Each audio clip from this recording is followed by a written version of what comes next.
Buenas noches, grato contar con su compañía en este horario. Martes de 9 a 9:30 de la noche, el gran debate con Adolfo Beck en Teleamiga Internacional, Televisión de Valores. Tema del programa, paro nacional este 17 de marzo. ¿Qué significa eso para el país? Hay un malestar laboral, hay un malestar social que nos lleva a ese punto. Quiero decir que, a pesar de quienes conocemos un poco la historia, recordamos con cierta preocupación el paro nacional al presidente López, al gobierno de López. Y me parece que en este momento el país vive circunstancias muy parecidas. Bienvenida a la protesta social, eso está en la Constitución.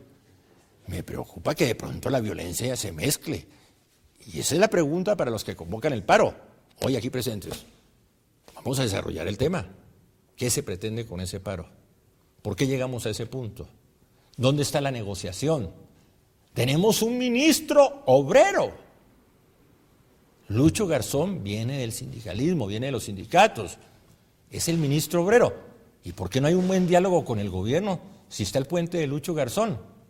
Tratando de que este tipo de cosas no se presenten. Bueno, vamos con los que saben. Quiero saludar al presidente de la CGT, Julio Roberto Gómez. Bienvenido. Adolfo, muy buenas noches para ti y para todos los televidentes en este programa El Gran Debate. Con una sola frase, ¿cómo me define la CGT? Una organización de trabajadores al servicio del país. ¿Y la línea ideológica? Una organización democrática, una organización que se fundamenta en los valores universales del humanismo. También está con nosotros el doctor Pedraza, presidente de la CUT. Es que, excúseme, que a mí se me olvida el nombre, siempre tiendo a confundirlo con un parlamentario. Luis Alejandro Pedraza, presidente de la CUT, Central Unitaria de Trabajadores. Muy buenas noches a todas los oyentes de Teleamiga, y es un agrado estar aquí para compartir el tema referido al paro nacional. Bueno, la misma pregunta, ¿cómo me define usted la CUT? La Central Unitaria de Trabajadores es una organización unitaria, pluralista y absolutamente democrática. Pluralista, o sea que tenemos conservadores en la CUT. En la CUT convergen todas las organizaciones legalmente constituidas en el país a partir de la militancia de los trabajadores y trabajadoras que integran nuestra central. O esa interpretación de que es una central de izquierda no es afortunada. La CUT tiene un perfil absolutamente democrático y en ella se expresan también las corrientes políticas de izquierda, y eso hace muy rico el devenir histórico de la central. Gracias por venir. Cierra la lista de invitados. Miguel Morantes, presidente de la CTC. ¿Es la central más antigua? La central más antigua del país, en efecto, Adolfo. La primera central del país. ¿La primera en qué sentido? La primera en abrir el camino del sindicalismo, desde hace más o menos 100 años y 80 años de sindicalismo organizado. ¿Qué significa la CTC para Colombia? Bueno, la CTC ha traído grandes logros para el pueblo colombiano.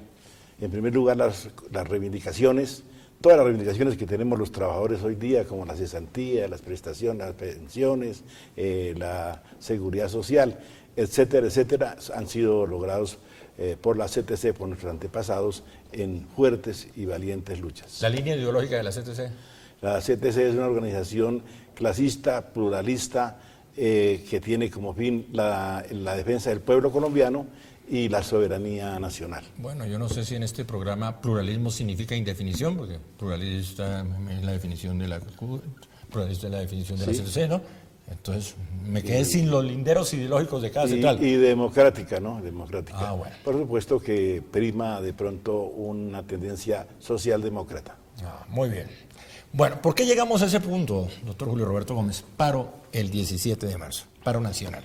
Bueno, yo creo que definitivamente el gobierno hizo todo lo que estuvo a su alcance para que finalmente las centrales obreras llegáramos a la conclusión de la convocatoria de un paro nacional.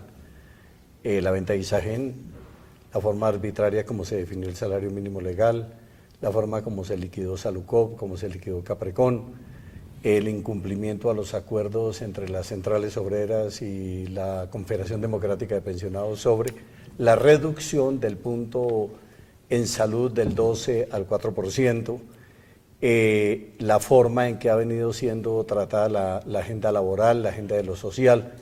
Yo creo que hay un universo de realizaciones del Gobierno Nacional que dieron el mérito para la convocatoria de este paro nacional el próximo 17 de marzo en todo el territorio colombiano, en donde estamos comprometidos la CGT, la CUT, la CTC, la Confederación Democrática de Pensionados, la Confederación de Pensionados de Colombia, los camioneros, los taxistas, las dignidades agropecuarias, el movimiento campesino, los educadores, es decir, todo el mundo hoy metido de cara en un paro. Luego de 38 años del Gran Paro Cívico Nacional de 1977, luego de más de 20 años de ese paro de 1997 que se le hizo a Samper por 11 días, luego del paro a Pastrana de 1998, un paro de 21 días, yo creo que están dadas las condiciones para que nos expresemos democráticamente en la plaza pública, paralizando actividades en los diferentes renglones de la economía del aparato productivo. ¿Por qué no hay diálogo en este momento con el gobierno? Luis Alejandro Pedraza, CUT. Con el gobierno se puede dialogar las veces que uno quiera. El tema es que ese es un simple protocolo por cuanto que el gobierno no tiene la voluntad política de establecer resultados concretos respecto a las exigencias de las organizaciones sociales. Y lo más grave es que el gobierno perdió su liderazgo y lo asumió la OSD, quien le determina al gobierno las líneas de trabajo y las líneas de su agenda, y por lo mismo entonces es que nos vemos nosotros abocados a convocar al paro nacional contra la política social y económica del gobierno del presidente Santos, que abandonó el sector agrario, desestimuló el crecimiento industrial, tanto que la ANDI asimismo lo ha manifestado, está privatizando lo poco que tenía el Estado colombiano bajo su responsabilidad como ISAGEN, como la salud, está también en la línea de plantear una reforma tributaria absolutamente agresiva y lesiva contra el pueblo colombiano. Son muchos los ingredientes que hay para movilizarnos en razón a que el gobierno dialoga, pero no soluciona absolutamente nada. Hay diferencias entre las centrales obreras, pero para este punto sí están unidos, Miguel Morantes. Sí, estamos absolutamente unidos. Pero sí hay diferencias. De pronto habrá algunas diferencias de forma de actuar, pero no de fondo. ¿No hay diferencias de fondo entre las centrales obreras? No, de fondo no deben haber diferencias porque todos estamos, según se acaba de escuchar, no, sí veo unidad en este momento. De la clase trabajadora colombiana, y ese es nuestro diario vivir. O sea, no, pero en este momento, conozco las diferencias. En este momento no hay diferencias para lo del paro nacional porque todos estamos sintiendo el golpe de lo que ya dijeron los compañeros sobre lo que ocurrió y lo que de pronto va a ocurrir en el futuro con las reformas tributaria, pensional y otras. Ya regresamos, ese es el tema. Paro nacional este 17 de marzo. Las tres centrales obreras allá, los dirigentes del sindicalismo colombiano en el gran debate con Adolfo Vez.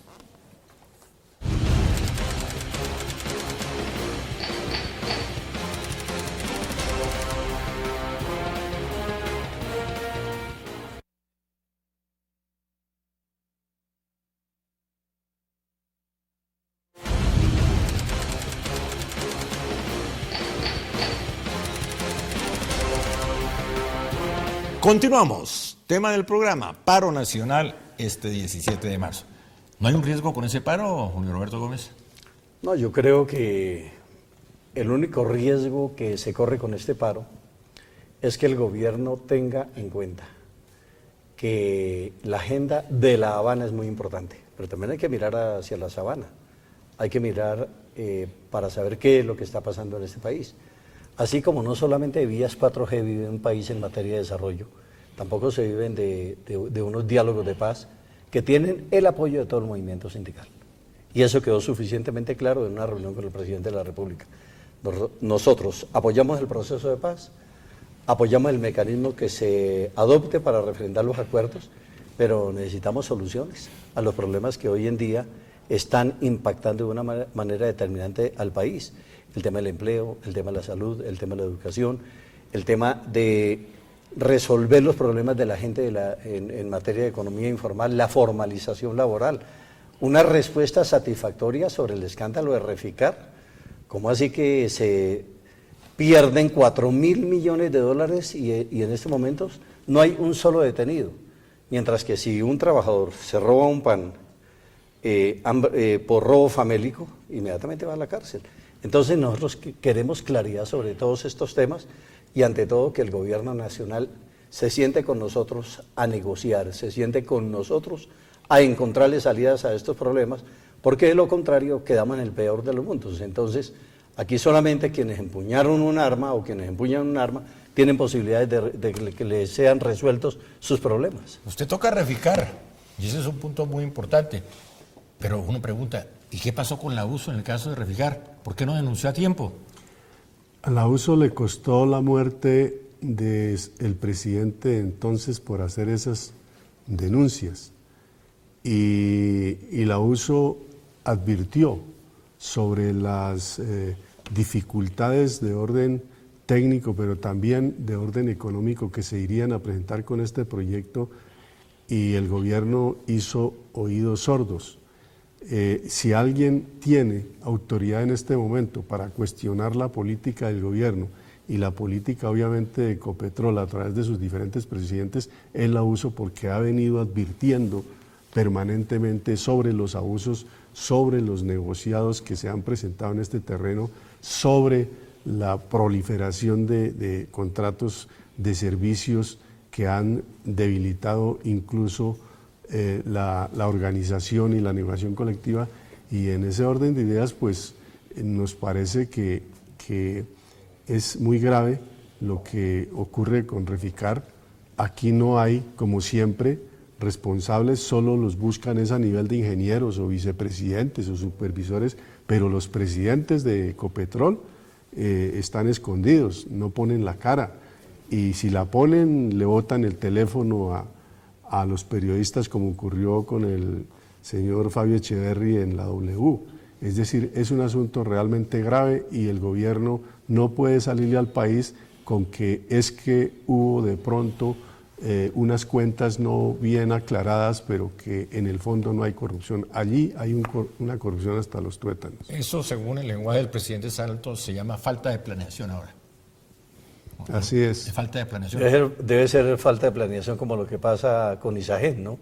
Entonces, se vende Isagen a precio de gallina flaca y ahora entonces vamos a comprarle energía falta de planeación a Ecuador. Falta de planeación. Es decir, eso no tiene sentido, no tiene presentación. No sé cómo le irán a explicar esto a la opinión pública, a la clase trabajadora y al conjunto de la población.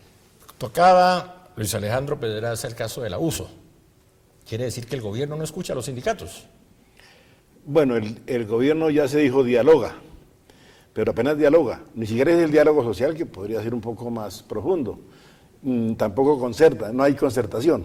Entonces, ese diálogo, esas peticiones no han sido escuchadas. Vale la pena que se tenga presente que el 6 de septiembre del 2012, 2 días después de iniciados los diálogos en Oslo y en La Habana, las tres centrales obreras que estamos aquí presentes, nos reunimos con el presidente Santos y sus ministros. Allí se habló de que apoyábamos rotundamente ese proceso de paz que se iniciaba en ese momento, pero que nosotros sí queríamos que paralelamente a esto entráramos en un diálogo para resolver el problema social y laboral del país, que había grandes problemas laborales. Escúcheme, y sociales también. ¿Y eso es nuevo? ¿El problema social, el problema laboral? No, lo estábamos en el 2012 insistiendo en el problema social. Por eso. Y obviamente porque hay un problema de largo aliento, hay un conflicto social, para ser más claro. ¿Pero es nuevo?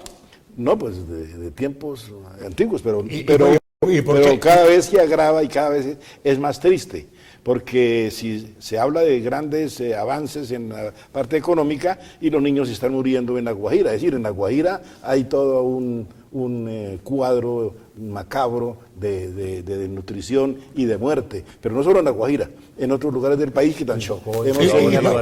Y si no es nuevo, ¿por qué le hacen paro al presidente Santos? Porque hubo una acumulación de situaciones que nos llevaron a la necesidad urgente de la convocatoria de un paro. Lo que pasa es que uno no puede estar haciendo un paro cada 24 horas. A eso voy. Entonces, ya llegó, ya se rebosó la copa, hemos estado en las comisiones de concertación para el salario mínimo. La única voz disidente del gobierno en el tema del salario mínimo fue la voz de Lucho Garzón, pero el equipo económico del gobierno, absurda su posición, era una posición arrogante, una posición que no considera la situación de los sectores más empobrecidos. Se lo dijimos al presidente de la República. El equipo económico del gobierno dejó a Lucho Garzón solo en la negociación del salario mínimo. Lucho Garzón es gobierno. ¿Usted viene a defender a Lucho Garzón en esta mesa? No, pero hay diferencias entre unos funcionarios de gobierno y otros. ¿Y si hay diferencias, por qué no se retira Lucho Garzón? Yo no puedo meter a todo el mundo en el mismo saco. Habría que preguntárselo a Lucho. ¿Usted cree que Lucho Garzón es un buen puente con el gobierno? Yo creo que es un puente que nos ha permitido dialogar respecto a algunas situaciones. Eso no quiere decir que automáticamente todo quede resuelto. Esa pregunta va para usted después del corte, Luis Alejandro Pedraza. Ya regresamos.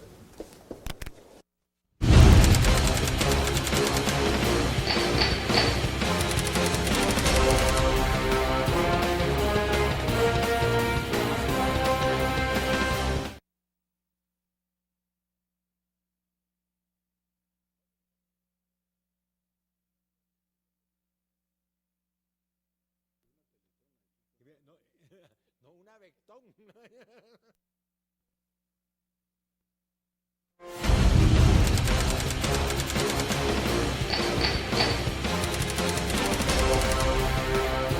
Es la pregunta para usted, Luis Alejandro Pedraza, presidente de la CUT. ¿Cómo ve usted la posición de Lucho Garzón al frente del Ministerio de Trabajo? Bueno, Luis Eduardo Garzón es un integrante del equipo de gobierno que en su conjunto ha planteado y desarrollado un modelo económico neoliberal excluyendo lo social, y es por eso el paro nacional.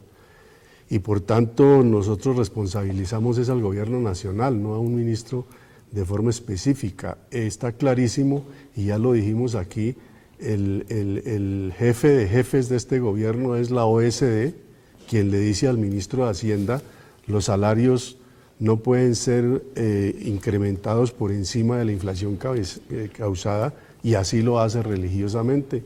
El Fondo Monetario Internacional también dicta directrices que profundizan seriamente la inequidad social de Colombia, que está en el tercer lugar después de Haití y Honduras, mientras que la riqueza nacional se concentra en apenas un 1%, 1.9% de ricos de este país. Y por lo mismo, entonces, para nosotros el tema no es si Lucho está de ministro o no, para nosotros el tema es que el modelo de gobierno, con su plan de desarrollo, es absolutamente antisocial, es absolutamente excluyente de la necesaria política que debería tener un gobierno decente en las condiciones en que esté este país para incorporar el desarrollo económico a las gentes que en este momento están en condiciones de pobreza y pobreza absoluta. Por ejemplo, en Colombia hay un fenómeno que parece ser como medio clandestino, pero es una gran verdad que las Naciones Unidas lo tienen registrado. Hay 6.375.000 desplazados de las zonas agrarias hacia los centros urbanos, por abandono del Estado y por razones de violencia. Este gobierno no dice, por ejemplo, cuál es su política de trabajo para redimir la condición de ciudadanos dignos a estos ciudadanos y ciudadanas que están en condición de desplazamiento. Entonces, hay una migración interna supremamente grave que suma la población de Uruguay y parte de la de Paraguay. Eso es absolutamente gravísimo. Gracias. ¿Será que los sindicatos le están cobrando al presidente Santos la grave crisis económica que afecta no solo Latinoamérica, Colombia, Latinoamérica y el mundo? No es que le estemos cobrando nada, es sencillamente que estamos, la población colombiana está indignada, y nosotros también, los dirigentes sindicales, por la acción, la actitud del gobierno para manejar el país, especialmente con lo que ya se dijo, la venta, ahora la compra de energía, la venta de Isagen, la compra de energía, el abandono de grandes sectores del país a la miseria, al abandono completo, digamos, no poner oído a los clamores de la ciudadanía y del movimiento sindical que frecuentemente nosotros le enviamos algunos oficios manifestándole nuestra inconformidad, pero generalmente nos lo mandan que ya fue contestado y que alguien va a atenderlo. Y hay una cosa, en cuanto al gobierno nacional, es el gobierno nacional en conjunto el que tiene una política que está siendo equivocada para la clase trabajadora, para el pueblo colombiano, para todos los sectores. Y hay perfiles dentro del ministerio, por supuesto que sí. Hay un perfil, por ejemplo, en el Ministerio de Hacienda tienen unas intenciones, unos propósitos que van que son totalmente contrarios a lo que le interesa al país, a lo que será bueno para el pueblo colombiano. Son solamente para ver cómo se enriquece a un grupo de pequeños favoritos de la economía Pero nacional. ese diagnóstico no es nuevo. Ese casi que se convierte el sindicalismo en un disco rayado. No. Tratando de criticar eso, que no es nuevo en el país. No, ahí en estos momentos mucho más centrado el asunto. Es más crítico, es más grave. Se habla de una reforma pensional, y la reforma pensional es para acabar prácticamente con las pensiones. Es para acabar con ese derecho, no es para eso, y favorecer a los fondos privados de pensiones y acabar con la prima media escalonada que ha sido el modelo de pensión que ha beneficiado al país, a los ¿Hace cuánto que trabajadores. usted no va a Palacio, Julio Roberto Gómez? Yo estuve, la semana pasada estuve en Palacio. Y nada de almendras, nada de mermelada. No, ni almendras ni mermelada. Estuvimos en una cena con el presidente de la República, escuchando los informes de paz, escuchando a los participantes de la reunión por parte del gobierno, y las centrales obreras y la Confederación Democrática de Pensionados expusimos nuestros puntos de vista y por qué vamos a un paro nacional. ¿Y el presidente? El presidente simplemente se limitó a plantear que es el derecho a la protesta, pero no encontramos ningún gesto que hubiera dicho, bueno, sentémonos a negociar, miremos a ver cómo vamos a resolver esta problemática. ¿El presidente no quiere negociar? Como si no pasara nada. Da la impresión que no quiere negociar con nosotros nada. Estamos a 15 días. Estamos 15 días del paro. ¿Qué día de la semana cae ese 17? Es un jueves. ¿Por qué se escogió el jueves? Se escogió el jueves porque era el día más propicio antes de que llegara Semana Santa y para tener un poco... Es antes de Semana Santa. La Semana Santa es la siguiente semana. O sea que primero el paro y después la Semana de Pasión. Y luego la Semana de Pasión. Bueno. Pero de todas maneras, seamos sinceros Y también en una después cuestión. la firma. El empobrecimiento del campesino, 12 millones de campesinos, es brutal. El empobrecimiento de la gente, la situación de la niñez, la situación de la juventud. Todos los elementos están servidos para convocar un paro y está a la vez servida la mesa para que el presidente de la República diga, vea, sentémonos a encontrarle salidas a estos ¿Existe problemas. posibilidad en este momento de abortar el paro? Solamente si en un momento dado el gobierno realmente se pone en tónica de resolver el tema de salario mínimo legal, el tema de subsidio del transporte, el tema de lo que tiene que ver con el movimiento campesino. Es que lo que dijo Miguel es cierto, nosotros habíamos acordado con el presidente de la República que los temas sociales y los temas laborales y los temas campesinos no se llevaban a La Habana, sino que se discutían en Colombia, y fueron lo primero que hicieron. Pregunta final, ¿cómo blindar el paro contra los violentos? Esa es una responsabilidad del Estado. Nosotros tenemos un derecho constitucional al desarrollo de la movilización, el paro y la oposición al modelo de gobierno. Eso nos lo tiene que garantizar el mismo Estado a través del gobierno y a través de la fuerza pública. El paro nacional que vamos a desarrollar es eminentemente civilista, democrático y pacífico, respetuoso de los intereses del sector privado y los intereses del Estado, que son de toda la nación. Frase final, se nos sacó el tiempo. Bueno, todos al paro nacional. Es necesario mostrarle al gobierno que el pueblo colombiano está indignado por el mal manejo de la economía y al sector social, especialmente del pueblo colombiano. Muy bien, frase final, Julio Roberto Gómez. El balón está en la cancha del gobierno, entonces que haga la jugada para ver si construimos un país distinto. O sea que el gobierno mucho toque y de aquello, De del aquello paro nada. De aquello nada. Del paro nada. No, el gobierno, esperamos que no diga que el tal paro no existe, ¿no? ¿El tal paro sí existe? Existe y Sí, se debe va existir. a desarrollar en todo el territorio colombiano. Frase final, Luis Alejandro Pedraza. El pueblo colombiano debe prepararse para una movilización general durante el año 2016 y nuevos paros que vamos a tener que realizar porque no tenemos mayor optimismo respecto al comportamiento del gobierno en este primer paro nacional. Eso de paro en paro y de protesta no es desgastar Es una acción que nos corresponde y tenemos que utilizarla por las vías democráticas y no negarnos a ese derecho que nos corresponde. El tal paro sí existe. El tal paro existe y va a ser nacional y no vamos a abusar del paro.